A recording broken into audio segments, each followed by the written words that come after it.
I remember the exact moment I knew Frank Lucas was different from every other hustler trying to make it in Harlem. It was a Tuesday afternoon in the summer of 1968, and the heat was coming up off the pavement in waves that made the whole block shimmer like a mirage. I was standing outside Miss Della's beauty parlor on 116th Street, waiting for my sister to finish getting her hair pressed, when I saw him step out of a black Cadillac that gleamed like wet paint under that brutal sun. He wasn't the biggest man on the street, wasn't the loudest, wasn't wearing the most expensive clothes yet, but there was something in the way he moved that made everyone on that corner take notice without him saying a single word. I'd seen Frank around the neighborhood before, always in the orbit of Bumpy Johnson, the man who ran Harlem like it was his own private kingdom. Bumpy was old school, a legend who'd come up in the days when Dutch Schultz and Lucky Luciano were carving up New York like a Thanksgiving turkey. Frank was his driver, his shadow, the quiet young man from North Carolina who kept his mouth shut and his eyes open. Most people thought that's all he'd ever be, another loyal soldier who'd end up dead or in prison before he turned 40. I knew better. I could see it in his eyes even then, a hunger that went deeper than wanting money or respect. Frank Lucas wanted power, the kind that doesn't fade when the police show up or when the next young gun comes looking to make his reputation. My name is Loretta Jenkins, and I'm telling you this story because I was there. Not in the room where the deals went down, not at the table where the money was counted, but I was there in the way women are always there in the lives of men like Frank Lucas. I was eyes and ears, I was the friend of the girlfriend, the cousin of the enforcer, the neighbor who saw things she wasn't supposed to see and heard things she was supposed to forget. I worked as a cocktail waitress at Small's Paradise, the jazz club on 7th Avenue where everyone who was anyone in Harlem came to drink and be seen. I saw Frank there plenty of times, always watching, always learning, always planning whatever came next. The first time Frank ever spoke directly to me was 3 months after Bumpy Johnson died. It was July 1968, and Harlem was still reeling from the loss. Bumpy had been more than just a gangster to the neighborhood. He was protection, he was order, he was the man who made sure the worst excesses of the drug trade didn't poison every corner and playground. With Bumpy gone, there was a vacuum, and nature abhors a vacuum. The Italian families from downtown started circling like sharks, thinking they could move in and take over. They'd been waiting for years, paying Bumpy his cut and resenting every dollar. Now they figured it was their time. Frank came into Smalls on a Wednesday night. Late enough that the crowd had thinned out but early enough that the serious drinkers were still holding court at the bar. He was wearing a dark blue suit, nothing flashy, but it was tailored so well it might as well have been made of money. He caught my eye and gestured to one of the back booths, the ones we kept reserved for people who wanted privacy and were willing to pay for it. I brought him a whiskey, neat, no ice, and set it down without saying anything. That's when he looked up at me with those dark, calculating eyes and said, "You're Loretta. Marcus Powell's cousin." Marcus was one of Bumpy's old crew, a numbers runner who'd been trying to figure out where he stood now that the old man was gone. I nodded, keeping my face neutral. "That's right." Frank took a sip of his whiskey and leaned back in the booth. "Marcus is loyal," he said, like he was commenting on the weather. "Loyal men are hard to find. Tell him I want to talk to him tomorrow, noon, at the coffee shop on 125th. Just him, nobody else." I should have said I wasn't in the business of delivering messages for gangsters. I should have told him to find Marcus himself. But there was something in the way he said it, not threatening, not asking, just stating a fact that I would do what he wanted, that made me understand this wasn't a request. This was a test. So I nodded and said, "I'll tell him." The next day, Marcus did go to that meeting. And by the end of the week, he was working for Frank. That's how it started, the careful, methodical building of what would become the most sophisticated heroin operation Harlem had ever seen. Frank didn't announce himself, didn't make noise, didn't throw money around like confetti the way so many hustlers did when they got their first taste of real cash. He moved quiet, recruiting Bumpy's old crew one by one, the men who knew how the streets worked but had been cast adrift when their patron died. He offered them something the Italians never would: respect, fair treatment, and a cut of the profits that actually reflected the risks they were taking. But Frank had a bigger vision than just taking over Bumpy's old operation. He'd spent years watching, and he'd seen the fatal flaw in the system.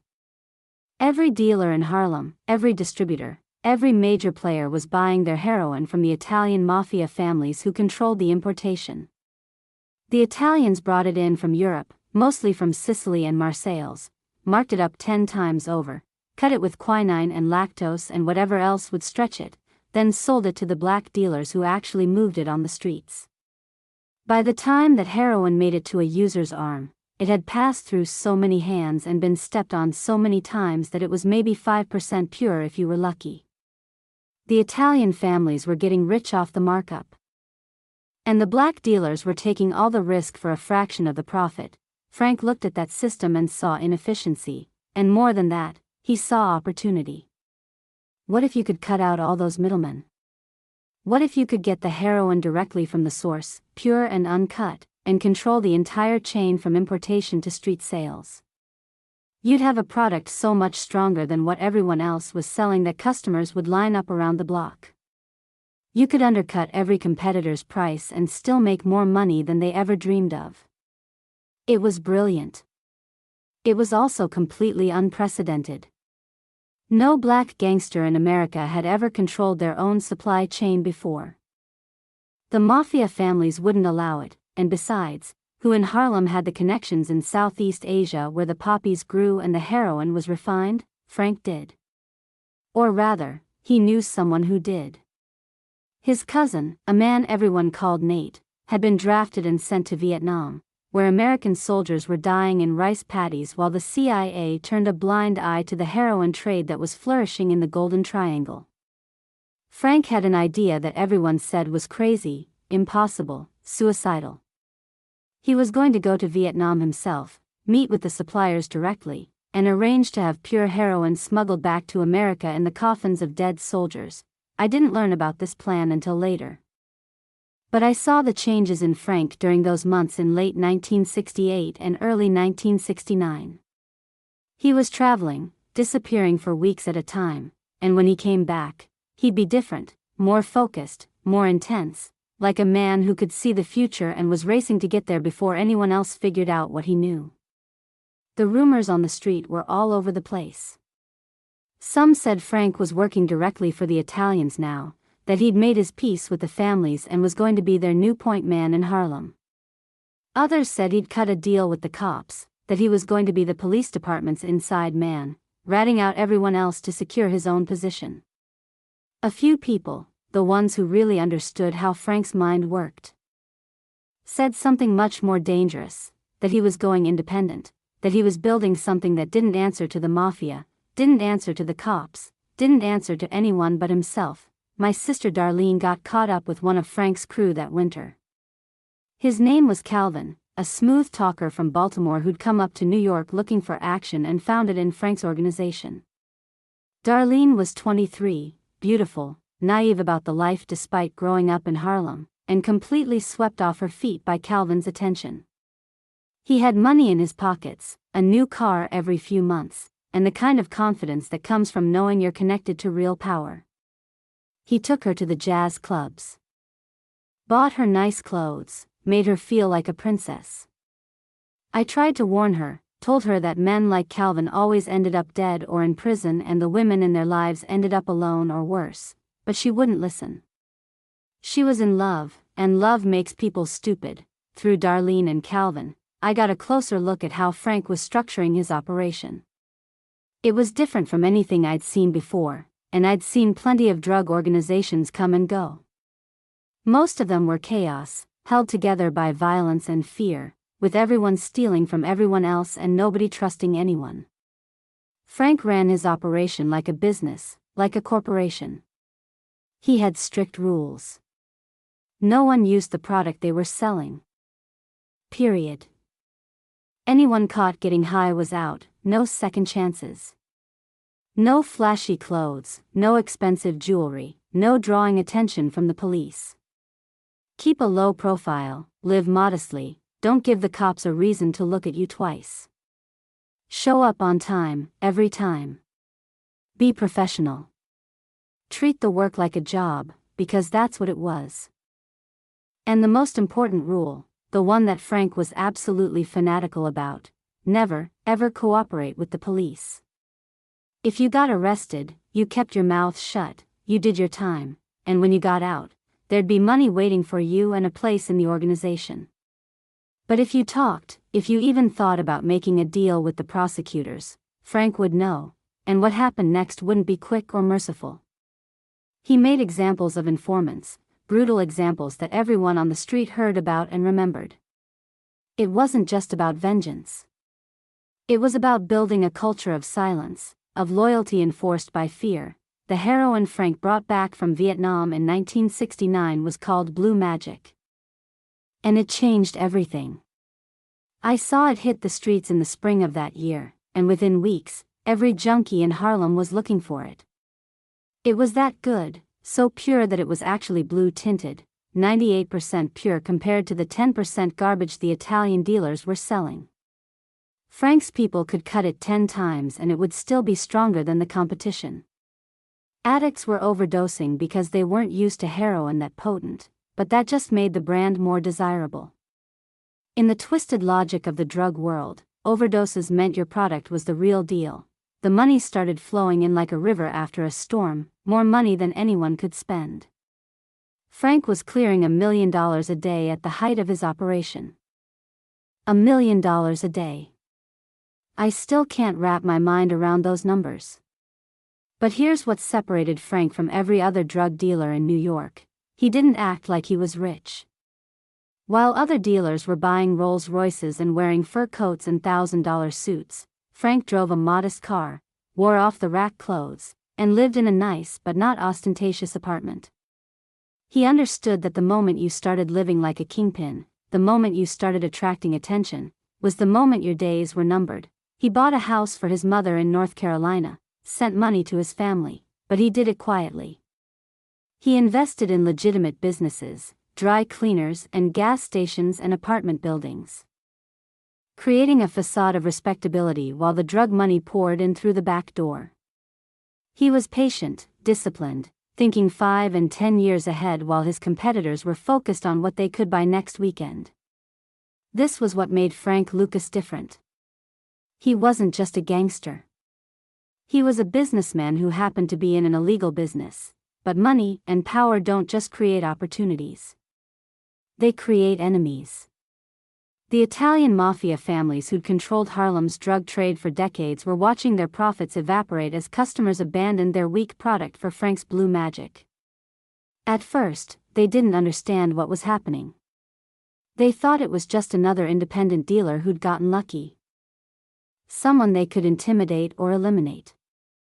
They sent messages, the kind delivered with baseball bats and brass knuckles. Frank's people fought back, and suddenly there were bodies turning up in dumpsters, in the trunks of abandoned cars, floating in the East River. The Italians escalated.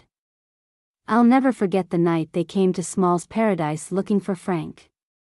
It was a Saturday in June 1970, the place was packed, and the band was playing so loud you could feel the bass in your chest. 3 men in expensive suits walked in, and everyone in the club knew immediately they weren't there for the music.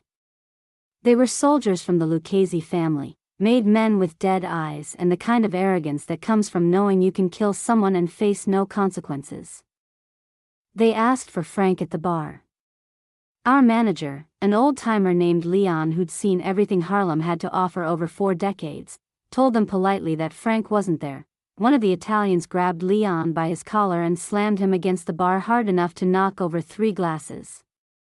"Don't fuck with me, old man," he said, his voice cold and flat. "Lucas thinks he can operate in our territory without permission? We're going to teach him a lesson he won't forget." The whole club went silent. The band stopped playing mid-note. You could hear people breathing in the sudden quiet. That's when Frank's voice came from the back corner, calm and clear. "I'm right here. What do you want to say to me? The three Italians turned, and I saw their faces change as they registered that Frank wasn't alone. He was sitting in a booth with 6 of his men, all of them stone-faced and still, and suddenly the numbers didn't look so good for the Lucchese soldiers. The lead Italian tried to recover, puffing out his chest. "You're moving product in our territory," he said. "You pay a tax or you stop. Those are your options." Frank stood up slowly, and despite being outnumbered, despite being a black man in a world where the Italian mafia had ruled for generations, he looked completely in control. "Your territory," he said, and there was something dangerous in his tone. "You mean Harlem? This is my home. These are my people. You've been taking money out of this neighborhood for 50 years, getting rich while we did the work and took the risks. That's over now." The Italian's face went red. "You're dead," he said. "You and everyone who works for you. We'll burn this whole fucking neighborhood down." Frank smiled, but there was no warmth in it. "You're going to walk out of here now," he said quietly. "You're going to go back to your bosses and tell them that if they want a war, I'll give them a war they won't win. Tell them Frank Lucas said Harlem isn't for sale anymore."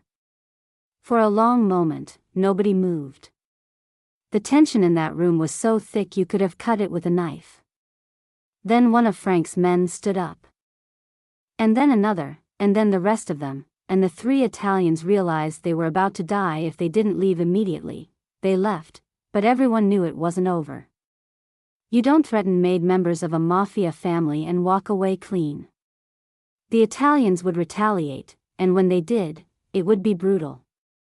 But Frank had calculated the odds and decided he could win.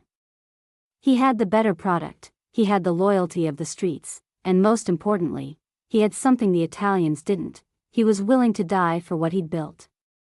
The mafia families were businessmen first, criminals second. They'd escalate to a certain point, but if the cost got too high, if too many of their people ended up dead, they'd negotiate. Frank was betting his life that he could make the cost high enough. The war that followed was quiet but vicious. There were no drive-by shootings, no public massacres that would bring down heat from the police. Instead, people disappeared. Italian distributors who'd been selling in Harlem for years suddenly stopped showing up to collect their money. Frank's dealers who got careless, who didn't follow security protocols, were found dead in alleys. It was a chess game played with human lives, each side probing for weaknesses, trying to hurt the other without triggering a full-scale bloodbath that would force the police to act. I watched my sister's boyfriend Calvin get more paranoid as the weeks went by. He started carrying a gun everywhere, checking his rearview mirror constantly, jumping at sudden noises. Darlene noticed too, and it scared her in a way his criminal activities never had. "He thinks someone's following him," she told me one night when Calvin was out. "He barely sleeps anymore. Every time a car slows down near us, I can see him reaching for his gun. Loretta, I'm scared. What if something happens to him? What if something happens to me?" I wanted to tell her to leave, to get as far away from Calvin and Frank Lucas's world as she could, but I knew she wouldn't listen. Women never do when they're in deep like that. Love and fear get tangled up together until you can't tell them apart. Calvin survived the war, but plenty of others didn't. The Lucchese family lost 7 men. Frank lost 4, including one of his cousins from down south who'd come up to New York to get in on the action. The violence finally ended not with a dramatic showdown but with a sit-down, a meeting arranged by intermediaries who convinced both sides that the cost of continuing was too high. Frank got what he wanted: recognition that Harlem was his territory, that he could operate without paying the Italians a tax. In exchange, he agreed to stay in Harlem, not to expand into Italian territory in the Bronx or Brooklyn or downtown Manhattan. It was a compromise, but for Frank, it was a victory. He'd gone up against the mafia and survived. He'd established himself as a power in his own right. With peace established, at least temporarily, Frank's operation exploded in scale. By 1971, he was bringing in heroin shipments from Southeast Asia on a regular schedule, using military transports and corrupt officials he'd bought off at every level. The heroin came in coffins, in military equipment, in sealed containers labeled as machine parts or medical supplies. It was a system so audacious, so seemingly impossible, that law enforcement couldn't wrap their minds around it. They were still looking for the Italian importers, still running their investigations based on the old model of how the drug trade worked. They couldn't conceive that a black gangster from Harlem had built his own international smuggling network. Frank brought his brothers into the operation, trusting family in a way he could never trust outsiders. There was Huey, Turner, Jimmy, and others, each given responsibility for different aspects of the business. They handled distribution, collections, security, enforcement. It was becoming a true family enterprise, the Lucas organization, and with that came both strength and vulnerability. Family loyalty was absolute, but family also meant more people who could be targeted, more people whose mistakes could bring down the entire structure. I got closer to the organization during this period, not by choice but by circumstance. My sister Darlene got pregnant with Calvin's baby in the summer of 1971. And suddenly I was being invited to family gatherings, barbecues, parties where Frank's inner circle mixed with their girlfriends and wives and relatives. These events were surreal, ordinary domestic scenes with undercurrents of violence and criminality. Men who'd killed people, who moved massive quantities of heroin, who carried guns as casually as other men carried wallets, standing around grilling hamburgers and playing with their children. Frank would be there too, always watching, always assessing, the quiet man at the center of everything who rarely raised his voice but commanded absolute respect. I remember a conversation I overheard at one of these gatherings. Two of Frank's top lieutenants were talking near the garage. Not realizing I was inside getting something from my car. "The cops are sniffing around," one said. His name was Roy. He was from Newark, a brutal enforcer who'd put at least a dozen men in the ground. "They picked up little Mike yesterday, worked him over pretty good. But he didn't say nothing." The other man, Turner, one of Frank's brothers, sounded worried. "It's that federal task force. They've been asking questions about Frank specifically, showing his picture around. Someone's talking, feeding them information." Roy spat on the ground. "Then we find out who and we deal with it." Turner shook his head. "Frank says no moves without his approval. He doesn't want us drawing more heat. We lay low, we're careful, we wait for this to blow over." Roy laughed, a harsh sound without humor. "You think this blows over? The Federals don't give up. Once they've got you in their sights, they keep coming until they get you or until they find something else more interesting. And right now, there ain't nothing more interesting than your brother." They were right to be worried. What they didn't know, what nobody knew yet, was that the federal government had indeed formed a special task force specifically to investigate Frank Lucas. It was being run by a detective named Richie Roberts, a cop with a reputation for being incorruptible in a department where corruption was the norm. Roberts had stumbled onto Frank's operation almost by accident. He'd found $1 million in unmarked bills in a car during a routine arrest and, instead of stealing it the way most cops would have, he'd turned it in.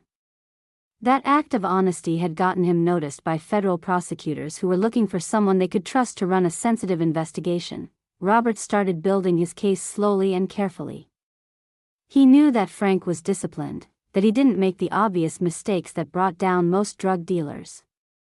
So Roberts focused on the periphery, picking up low-level dealers, offering them deals, trying to flip them into informants. Most refused, either out of loyalty to Frank or out of fear of what would happen if they talked. But eventually, inevitably, someone broke. There's always someone who breaks. The first crack in Frank's armor came from an unexpected source, an Italian dealer named Anthony who'd been working in Harlem before Frank's rise and had been pushed out when blue magic took over the market. Anthony was bitter, broke, and facing serious prison time on an unrelated charge. When Roberts approached him, he sang like a canary, telling everything he knew about Frank's operation.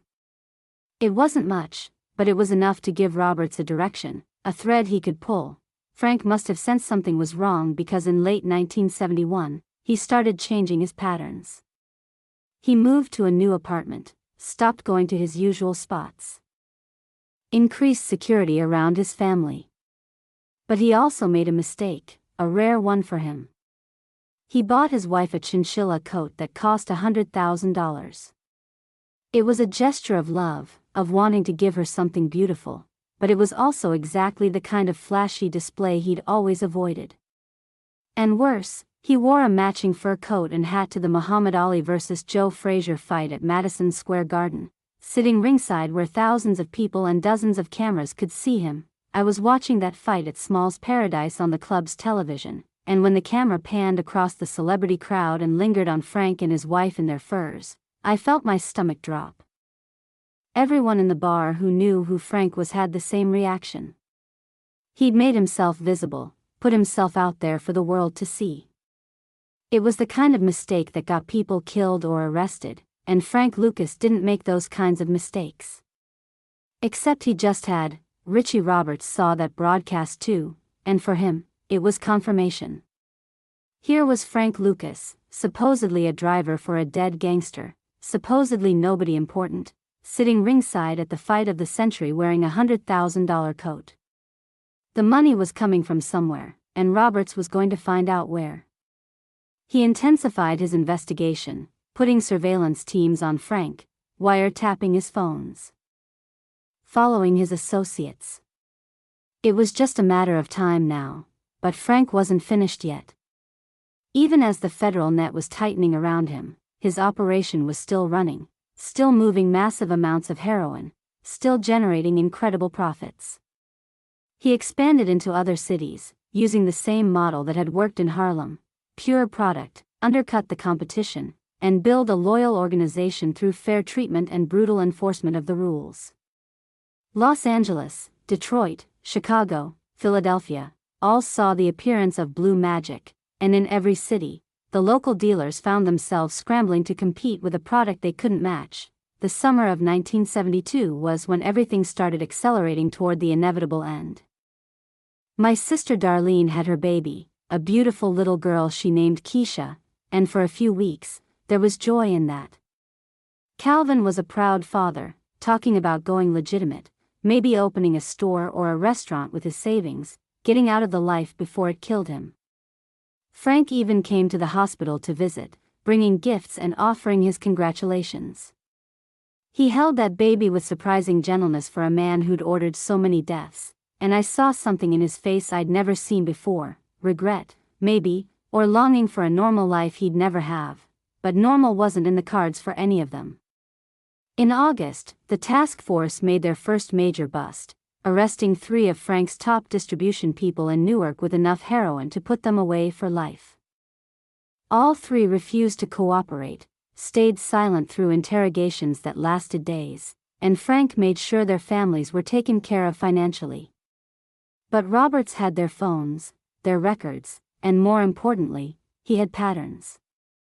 He could see the shape of Frank's operation now, could trace the flow of drugs and money even without anyone talking.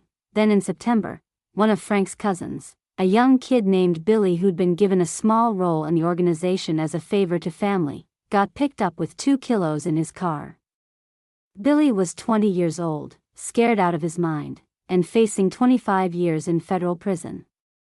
When Roberts offered him a deal, immunity in exchange for everything he knew about Frank's operation, Billy took it. He didn't know much, wasn't high enough in the organization to have the big picture, but he knew enough. He knew about the family structure, knew some names, knew some locations. It was another thread for Roberts to pull. Frank found out about Billy's cooperation within 48 hours. The kid disappeared before he could testify, his body never found. It was a message to anyone else thinking about talking, but it was also another charge the feds could potentially bring against Frank. Witness intimidation, maybe murder. The walls were closing in, and everyone in the organization could feel it. I made the decision that fall to distance myself from all of it. I stopped going to the parties. Stopped hanging around with Darlene when Calvin was there, tried to act like I didn't know anything about Frank Lucas or his empire. It was self-preservation, and it probably saved my life or at least my freedom. But it also meant I was watching from a distance as everything fell apart. The end, when it came, was almost anticlimactic. In January 1975, Richie Roberts and his task force arrested Frank Lucas at his home in Teaneck, New Jersey. They came with dozens of agents, expecting a fight, expecting guns and resistance. But Frank went quietly, almost calmly, like he'd been expecting this day for years. They arrested his brothers too, rolling up the entire organization in a coordinated series of raids across 4 states. They seized heroin, they seized money, they seized property and cars and bank accounts. It was one of the largest drug busts in American history. Frank was charged with operating a continuing criminal enterprise, conspiracy to distribute heroin, and a dozen other federal charges that carried enough prison time to ensure he'd die behind bars. The prosecutors had an airtight case, financial records, surveillance, wiretaps, and, eventually, cooperating witnesses who decided that saving their own skin was worth breaking the code of silence. Frank was looking at life without parole, but Frank Lucas always had an angle, always had a plan. Sitting in federal custody, facing the destruction of everything he'd built, he made a calculation. If he was going down, he could at least take some people with him, and if he played it right, maybe he could reduce his sentence to something survivable. So Frank Lucas, the man who'd built an entire organization on the principle that you never cooperate with the police, who'd killed people for even thinking about talking, decided to talk. He didn't just talk. He sang. He gave Roberts and the prosecutors everything: names, dates, locations, money trails.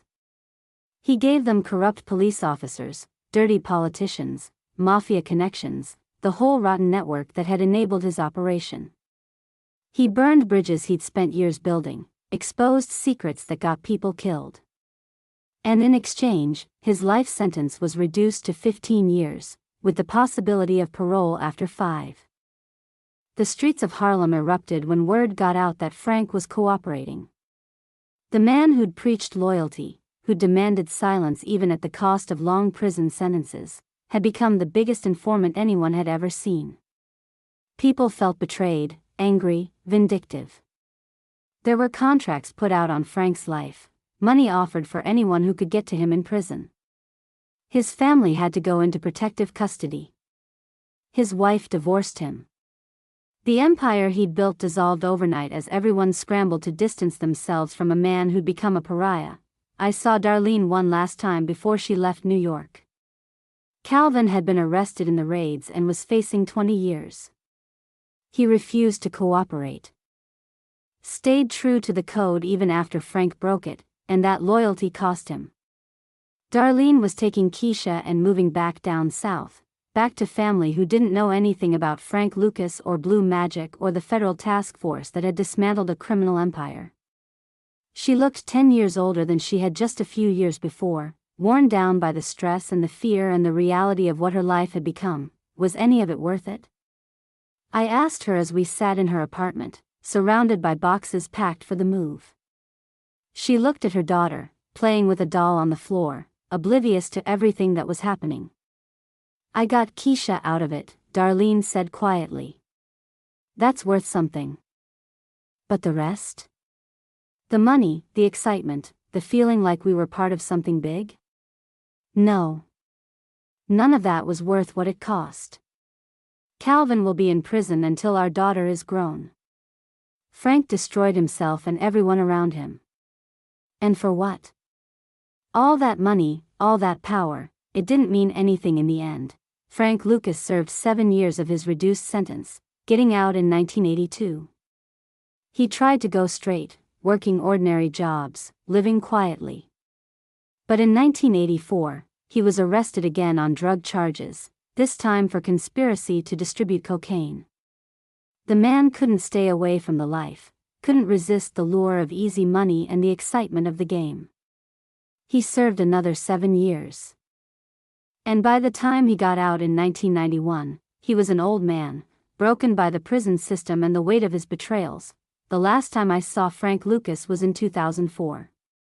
I was living in Queens by then, working as a manager at a grocery store, far removed from the Harlem of my youth. I was at a diner having lunch when he walked in, moving slowly with a cane, his face creased with age and hard living. He was alone, just an elderly man getting lunch, and I don't think he recognized me. But I recognized him, and I watched as he sat in a booth by himself, ordered coffee and a sandwich, and stared out the window at nothing. I thought about going over to him, saying something, asking how he was or telling him I remembered when he was the most powerful man in Harlem. But what would have been the point? That Frank Lucas, the one who built an empire on blue magic and ambition and ruthlessness, was long gone. This was just the shell, the remnant, a man who'd lived too long and seen too much and lost everything that ever mattered to him. He died in 2019, at the age of 88, of natural causes in Cedar Grove, New Jersey. I read his obituary online, saw the sanitized version of his life that glossed over the thousands of lives he destroyed with his heroin, the bodies he was responsible for, the communities he'd helped devastate. It called him a controversial figure, a complex man, a product of his times. But I was there. I saw what he really was. Frank Lucas was brilliant and ambitious and disciplined and ruthless. He was a man who saw an opportunity everyone else missed and had the courage and the intelligence to seize it. He was also a criminal who poisoned his own community for profit, who killed without hesitation, who built his empire on addiction and misery, and the most terrifying thing? There are 100 young men in Harlem and Brooklyn and the Bronx right now who look at Frank Lucas and see a hero, an inspiration, a man who beat the system and lived like a king even if it was only for a few years. They don't see the prison cells or the betrayals or the lonely old man eating lunch by himself in a diner. They see the mansion and the cars and the beautiful wife in her fur coat. And they think that could be them. They think they'll be smarter, more careful, that they'll be the one who doesn't get caught or killed or broken by the life. Frank Lucas's real legacy isn't the heroin empire or the blue magic or even the betrayal that took down dozens of his associates. His legacy is the dream he sold, the lie that if you're smart enough and ruthless enough, you can win a game that's rigged from the start. That dream is more addictive than any drug he ever sold, and it's still destroying lives today, decades after his empire turned to dust. I still live in Queens, still work ordinary jobs, still remember everything I saw during those years.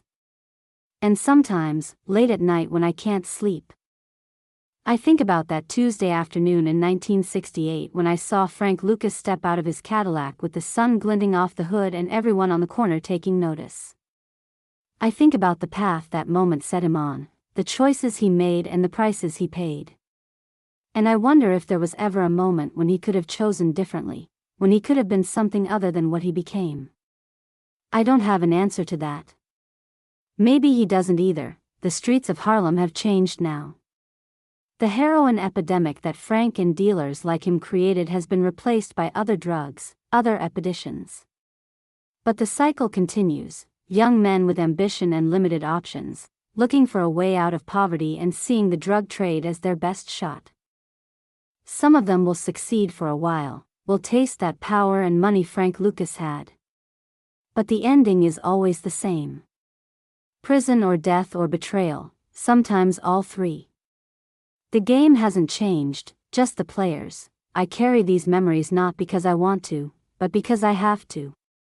Someone needs to remember the truth, needs to tell the story of what really happened, stripped of the mythology and the Hollywood glamour. Frank Lucas wasn't a Robin Hood or a revolutionary. He was a drug dealer, brilliant and ambitious and ultimately self-destructive, who left a trail of broken lives and broken dreams behind him. That's the truth. That's what I witnessed.